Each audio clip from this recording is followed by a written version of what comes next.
এইমাত্র পাওয়া breaking news. দীর্ঘ প্রতীক্ষার অবসান ঘটিয়ে অবশেষে আংশিক প্রথমার্ধের গ্যাজেট প্রকাশ হতে যাচ্ছে। প্রিয় সরকারি চাকুরিজীবী ভাই ও বোনেরা, আজকের সকালের আপডেট নিউজে আপনাদের স্বাগতম।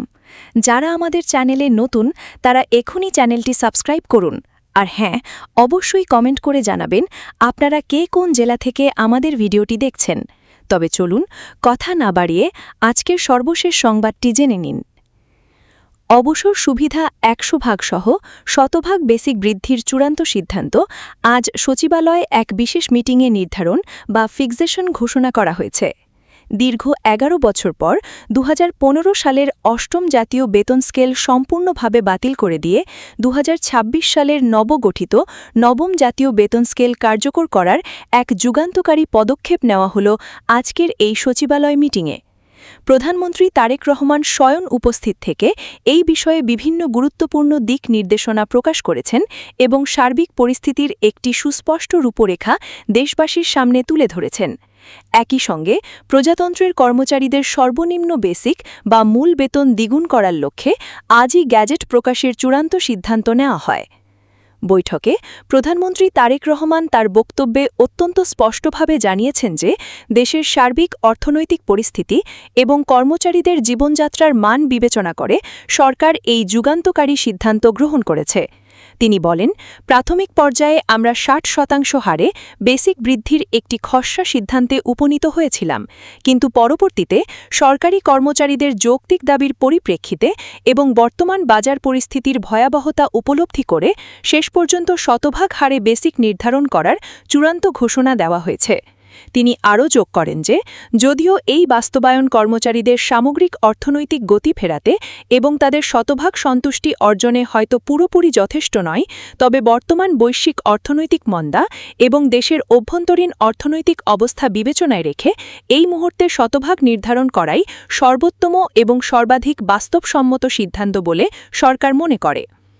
সরকারি কর্মচারীদের দীর্ঘদিনের দাবিগুলোর মধ্যে অন্যতম প্রধান একটি দাবি ছিল মূল বেসিক অন্তত ১৪০% পর্যন্ত বৃদ্ধি করা। বিগত কয়েক বছর ধরে লাগামহীন দ্রব্যমূল্যের ঊর্ধ্বগতির কারণে তাদের এই দাবি অত্যন্ত যৌক্তিক পর্যায়ে পৌঁছেছিল। তবে সরকার এবং অর্থ মন্ত্রণালয় বাজেটের ঘাটতির দিক গভীরভাবে বিবেচনায় রেখে এই সিদ্ধান্তে উপনীত হয় যে ১৪০% বেসিক বৃদ্ধি করার মতো পর্যাপ্ত আর্থিক সক্ষমতা এই মুহূর্তে সরকারের কোষাগারে নেই। তাই সরকার কর্তৃপক্ষ সবকিছু পর্যালোচনা করে সর্বনিম্ন মূল বেসিক ১৬,৫০০ টাকা নির্ধারণ করার ঘোষণা দিয়েছেন। মোট কথা, এই দ্বিগুণ বেতন বৃদ্ধি করার ফলে কর্মচারীরা রাতারাতি আর্থিকভাবে খুব একটা উন্নত বা বিলাসবহুল জীবনে প্রবেশ করতে না পারলেও আংশিক আকারে তাদের দৈনন্দিন অর্থনৈতিক অবস্থার একটি দৃশ্যমান উন্নয়ন ঘটবে এবং তারা কিছুটা হলেও স্বস্তির নিঃশ্বাস ফেলতে পারবেন। যেহেতু প্রাথমিক পর্যায়ে আংশিক গ্যাজেট প্রকাশের সিদ্ধান্ত নেওয়া হয়েছে, তাই কর্মচারীদের যতগুলো দাবি ছিল তার সকল দাবি একসাথে বা রাতারাতি বাস্তবায়ন করা সম্ভব হয়নি। তবে আংশিকভাবে মূল বেসিক বৃদ্ধির পাশাপাশি অত্যন্ত গুরুত্বপূর্ণ কিছু ভাতা, যেমন চিকিৎসা ভাতা, যাতায়াত ভাতা এবং সবচেয়ে উল্লেখযোগ্যভাবে পূর্ণাঙ্গ অবসর সুবিধা সংযোজন করা হয়েছে। বিশেষ করে এই কয়েকটি ভাতা যুগোপযোগী করে সংযোজন করার ফলে কর্মচারীদের অর্থনৈতিক গতি অনেকটাই ফিরে আসবে বলে অর্থনীতিবিদরা মনে করছেন। যারা প্রতিনিয়ত যাতায়াত এবং চিকিৎসা ব্যয় নিয়ে হিমশিম খাচ্ছিলেন, তাদের জন্য এই সিদ্ধান্ত একটি বড় ধরনের আশীর্বাদ হয়ে এসেছে। বৈঠকে উপস্থিত অর্থমন্ত্রী সার্বিক বিষয়ে আলোকপাত করে বলেন, আমরা বাজেট সংকটের অবস্থান অত্যন্ত সতর্কতার সাথে বিবেচনায় নিয়ে প্রাথমিক পর্যায়ে শুধুমাত্র মূল বেসিক বৃদ্ধির সিদ্ধান্তে সীমাবদ্ধ ছিলাম, কিন্তু গভীরভাবে পর্যালোচনা করে দেখা যায় যে শুধুমাত্র বেসিক বৃদ্ধি বাস্তবায়ন করা হলে কর্মচারীদের প্রকৃত অবস্থার খুব একটা উন্নতি ঘটবে না, বরং যখন স্বাভাবিক নিয়মে বাজারে আরও মূল্যস্ফীতি ঘটবে তখন সীমিত আয়ের এই কর্মচারীরা আরও ভয়াবহভাবে তলানিতে গিয়ে পড়বেন। তাই মূল বেসিক বৃদ্ধির পাশাপাশি তাদের সামাজিক নিরাপত্তা নিশ্চিত করার জন্য নতুন কয়েকটি যুগান্তকারী সিদ্ধান্ত গ্রহণ করা হয়েছে। এই সিদ্ধান্তগুলোর মধ্যে অন্যতম এবং প্রধান আকর্ষণ থাকছে অবসরকালীন সুবিধা। অর্থমন্ত্রী আরও বিশদভাবে ব্যাখ্যা করেন যে চাকরি শেষে কর্মচারীরা যখন অবসরে যান তখন তারা অনেক ক্ষেত্রেই অত্যন্ত বৈষম্যমূলক এবং মানবেতর জীবনযাপন করেন। তাই তাদের শেষ জীবনের নিরাপত্তা নিশ্চিত করার জন্য অবসরকালীন সুবিধা যুগোপযোগী করা অত্যন্ত গুরুত্বপূর্ণ একটি বিষয় হয়ে দাঁড়িয়েছিল। তাই প্রাথমিক দিক থেকেই এটি বাস্তবায়ন করার জন্য সংশ্লিষ্ট কর্তৃপক্ষ একটি নতুন এবং দৃঢ় সিদ্ধান্তে ছিলেন, যার ফলে দীর্ঘ জল্পনা কল্পনার অবসান ঘটিয়ে শেষ পর্যন্ত আজ প্রথমার্ধে গ্যাজেট প্রকাশের সঙ্গে সঙ্গে এই অত্যন্ত স্পর্শকাতর এবং গুরুত্বপূর্ণ বিষয়টি সংযোজন করা হয়। নতুন গ্যাজেটে অবসর সুবিধা শতভাগ নির্ধারণ করায় আগামী বাজেটের আগেই দেশের লাখ লাখ সরকারি চাকরিজীবীরা আংশিক আকারে নবম জাতীয় বেতন স্কেলের সুবিধা ভোগ করতে চূড়ান্তভাবে সক্ষম হলেন, যা দেশের ইতিহাসে একটি বিরল ঘটনা। পে কমিশনের সম্মানিত চেয়ারম্যান জাকির আহমেদ খান এই পুরো প্রক্রিয়ার পেছনের পরিশ্রম এবং জটিলতা সম্পর্কে বিস্তারিত তুলে ধরেন।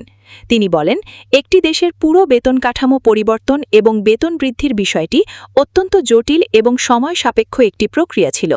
বিভিন্ন স্তরের তথ্য উপাত্ত বিশ্লেষণ এবং বাজারের বাস্তব অবস্থা বুঝতে আমাদের অনেক সময় ব্যয় করতে হয়েছে, কিন্তু আমাদের গৃহীত সিদ্ধান্তগুলো সম্পূর্ণ বাস্তবধর্মী এবং কর্মচারীদের দীর্ঘ প্রত্যাশিত সকল সুযোগ সুবিধা ধাপে ধাপে বাস্তবায়ন করার লক্ষ্যে আমরা যে সুনির্দিষ্ট পদক্ষেপগুলো নিয়েছি সেই ধারাবাহিক পদক্ষেপ অনুযায়ী কর্মচারীদের আংশিক আকারে এই বেতন বৃদ্ধি করা হলো।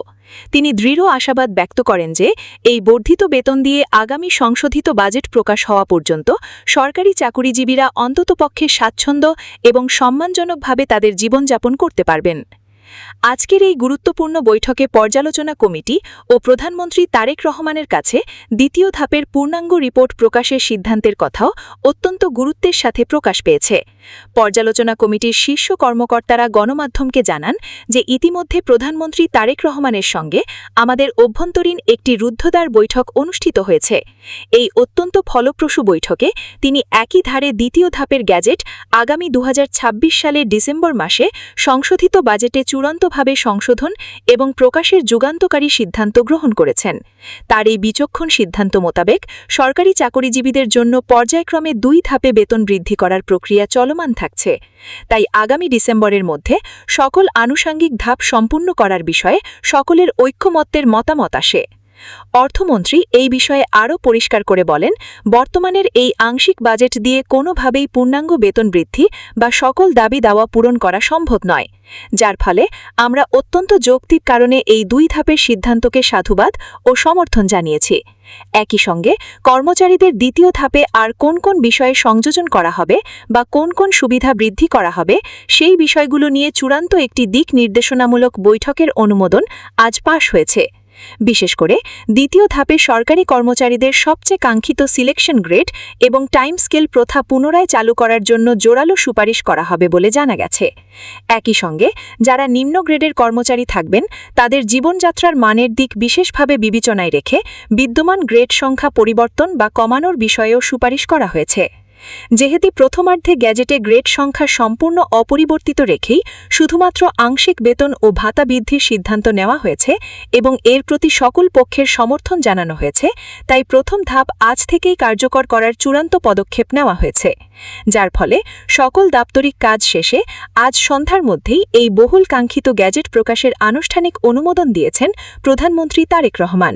সুতরাং আপনারা যারা বাংলাদেশের বিভিন্ন দফতরে কর্মরত সরকারি চাকরিজীবী আছেন তাদের সকলের জন্য আজকের এই দিনটি অত্যন্ত আনন্দের এবং সবচেয়ে বড় সুখবর হচ্ছে আজ সন্ধ্যার মধ্যেই সরকার এবং অর্থ মন্ত্রণালয়ের নির্দিষ্ট কর্তৃপক্ষ থেকে একটি পূর্ণাঙ্গ আংশিক গ্যাজেট প্রকাশ করা হবে, যা সারা বাংলাদেশের প্রায় 24 লাখ সরকারি চাকরিজীবীদের জীবনমানে একটি নতুন দিগন্তের সূচনা করবে। ভিডিওটি খুবই জরুরি, তাই দয়া করে সবার সাথে ভিডিওটি শেয়ার করতে ভুলবেন না। আর নতুন ভিডিও আপডেট পেতে এখনই চ্যানেলটি সাবস্ক্রাইব করুন।